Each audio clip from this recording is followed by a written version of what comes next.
प्रिय विद्यार्थियों, आज का हमारा टॉपिक है बीमा की सीमाएं, लिमिटेशन ऑफ इंश्योरेंस। बीमा सभी के लिए आज उपयोगी साधन है, चाहे वह कोई सामान्य व्यक्ति हो या कोई व्यावसायिक संस्था या वह नेता हो या अभिनेता। सभी के लिए बीमे का महत्व है या सभी के लिए बीमा आवश्यक है, लेकिन इसकी कुछ सीमाएं भी हैं, कुछ कमियां भी हैं, जिसके कारण बीमा के वांछित लाभ हमें नहीं मिल पाते। ऐसी कुछ एक सीमाएं इस प्रकार हैं। पहला है ऊंची प्रीमियम दर, हायर प्रीमियम रेट्स। दूसरा है ऊंची संचालन लागतें, हायर ऑपरेटिंग कॉस्ट। थर्ड है सभी जोखिमों का बीमा संभव नहीं, all risk cannot be insured. Fourth है शुद्ध जोखिमों का भी बीमा, pure risk are also chosen. Fifth है नैतिक संकट। सिक्स है वास्तविक हानि के माप की असंभवता, impossibility of measurement of real loss. Seventh है एकाकी व्यक्ति की जोखिम का बीमा संभव नहीं, it is not possible to insure individual's risk. Eight है बीमा योग्य हित, इंश्योरेबल इंटरेस्ट। नाइन्थ है आकर्षणहीन निवेश, इनअट्रैक्टिव इन्वेस्टमेंट। टेंथ है कुछ प्रकार की जोखिमों का बीमा निजी बीमाकर्ताओं द्वारा नहीं किया जा सकता। There are same risk which can't be insured by private insurers. अब आता है पहला पॉइंट, ऊंची प्रीमियम दरें, हायर प्रीमियम रेट्स। कई बार लोग बीमा नहीं करवा पाते या बीमा का लाभ नहीं उठा पाते। इसका प्रमुख कारण है कि प्रीमियम की दरें बहुत ऊंची होती हैं या प्रीमियम दरों का ऊंचा होना। हमारे देश में यही कारण है जिसके कारण लोग जीवन बीमा कराने में रुचि नहीं दिखाते हैं, क्योंकि उनकी जो प्रीमियम की दरें हैं, जीवन बीमा की प्रीमियम की दरें काफी ऊंची होती है।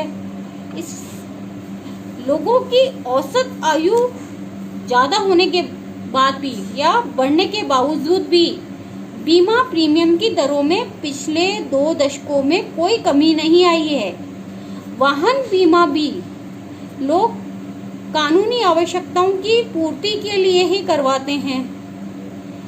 मकानों, दुकानों, अग्नि या चोरी अन्य प्रकार का बीमा करवाने वाले लोग तो हमारे देश में बहुत कम हैं। केवल बड़े कारखाने या अत्यधिक समृद्धशाली परिवारों के द्वारा ही ऐसा बीमा करवाया जाता है। इन सब के पीछे एक ही कारण है कि प्रीमियम दरें ज्यादा हैं या ऊंची है। अब आता है सेकंड पॉइंट, ऊंची संचालन लागतें, हायर ऑपरेटिंग कॉस्ट। बीमा कंपनियों की संचालन लागत बहुत ऊंची है, इससे बीमा प्रीमियम ऊंची रखनी पड़ती है और लोग बीमा का लाभ नहीं ले पाते हैं, क्योंकि जब प्रीमियम की दरें ऊंची आएगी तो लोग बीमा कराना पसंद नहीं करेंगे, और जहां संचालन लागत अधिक आएगी तो ऐसी स्थिति में प्रीमियम की दर भी बढ़ जाएगी, और प्रीमियम की जब दर बढ़ेगी तो ऐसी स्थिति में लोग बीमा कराना पसंद नहीं करेंगे। थर्ड है सभी जोखिमों का बीमा संभव नहीं है, all risk can't be insured. जीवन बीमा में अनेक जोखिमें विद्यमान हैं, किंतु सभी का बीमा संभव नहीं है। केवल शुद्ध जोखिमों का ही बीमा करवाया जा सकता है। शुद्ध जोखिमें वह जोखिमें होती है जिसमें हानि होने या ना होने की संभावना होती है, और दूसरी जोखिमें होती है परिकल्पी जोखिमें। परिकल्पी या सट्टे की जोखिमें वे जोखिमें होते हैं जिसमें या तो बीमित को लाभ होगा या हानि होगी। तो ऐसी स्थिति में हम परिकल्पित जोखिमों का बीमा नहीं करवाया जा सकता, केवल शुद्ध जोखिम का बीमा करवाया जा सकता है। फिफ्थ है नैतिक संकट। नैतिक संकट एक बहुत बड़ी समस्या है बीमा के आगे या बीमा की सीमा में। सबसे बड़ी असफलता का जो कारण है बीमा की, वह है नैतिक संकट। इसके प्रमुख कारण हैं, इसके अंतर्गत नैतिक संकट के अंतर्गत लोग ऐसे दावों का भुगतान प्राप्त करने की कोशिश करते हैं जिन्हें प्राप्त करने का उनका अधिकार बिल्कुल नहीं होता है। उदाहरण के लिए लोग अपना लापरवाही से गाड़ी का एक्सीडेंट करवा लेते हैं और बीमा कंपनी से दवा प्राप्त करना चाहते हैं। और कुछ लोग बीमा द्वारा उपलब्ध सेवा या सुविधा का लाभ उठाने के लिए भी ऐसा करते हैं। उदाहरण के लिए कुछ लोग आवश्यकता से अधिक समय तक अस्पताल में रुककर अपना इलाज करवाते हैं, क्योंकि वे ये सोचते हैं कि खर्चा तो बीमा कंपनी उठा रही है, हमें काहे की टेंशन।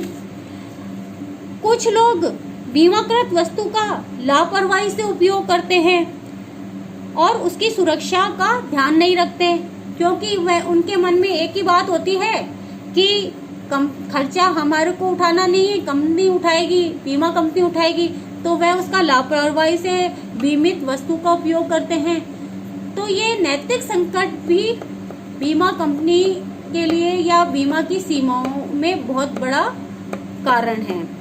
6 है वास्तविक हानि के माप की असंभवता, impossibility of measurement of real losses. वास्तविक हानि, यदि किसी घटना के घटित होने से होने वाली वास्तविक हानि का मुद्रा में माप करना असंभव हो तो उसका बीमा करना संभव नहीं होता। केवल भौतिक हानियों का ही मुद्रा में मापन किया जा सकता है। अब आता है 7, एकाकी व्यक्ति की जोखिम का बीमा संभव नहीं है। It is not possible to insure individual risk. यदि किसी जोखिम में केवल एक ही व्यक्ति या बहुत कम व्यक्ति घिरे हैं, तो ऐसी स्थिति में इतने कम व्यक्तियों की जोखिम का बीमा संभव नहीं होता। बीमा तभी संभव है जबकि लगभग समान प्रकार की जोखिम से घिरे हुए बहुत अधिक व्यक्ति हों। अब 8 पॉइंट आता है बीमा योग्य हित, इंश्योरेबल इंटरेस्ट। बीमा तभी करवाया जा सकता है जबकि बीमा की विषय वस्तु में बीमा योग्य हित हो। यदि बीमित का बीमा की विषय वस्तु में वित्तीय हित नहीं है तो बीमा कराना संभव नहीं है। 9 पॉइंट है आकर्षणहीन निवेश, अनअट्रैक्टिव इन्वेस्टमेंट। आकर्षणहीन निवेश बीमा की सुरक्षा के साथ साथ निवेश का साधन भी कहा जाता है। बीमा को सुरक्षा के साथ साथ निवेश का साधन भी कहा जाता है, किंतु इसे निवेश का आकर्षक साधन नहीं कहा जा सकता। इससे प्राप्त होने वाला लाभ अन्य निवेश साधनों की तुलना में बहुत कम होता है। 10 पॉइंट है कुछ प्रकार की जोखिमों का बीमा निजी बीमाकर्ता द्वारा नहीं किया जा सकता। यद्यपि भारतवर्ष में तो सभी प्रकार के बीमे का राष्ट्रीयकरण हो चुका है, किंतु विश्व में कई देश ऐसे हैं जिनमें निजी बीमा संस्थाएं कार्यरत हैं। ऐसे निजी बीमाकर्ता कुछ विशेष प्रकार की जोखिमों का बीमा नहीं कर सकते हैं। उदाहरण के लिए है बेरोजगारी बीमा, बैंकों के दिवालियेपन का बीमा आदि। धन्यवाद।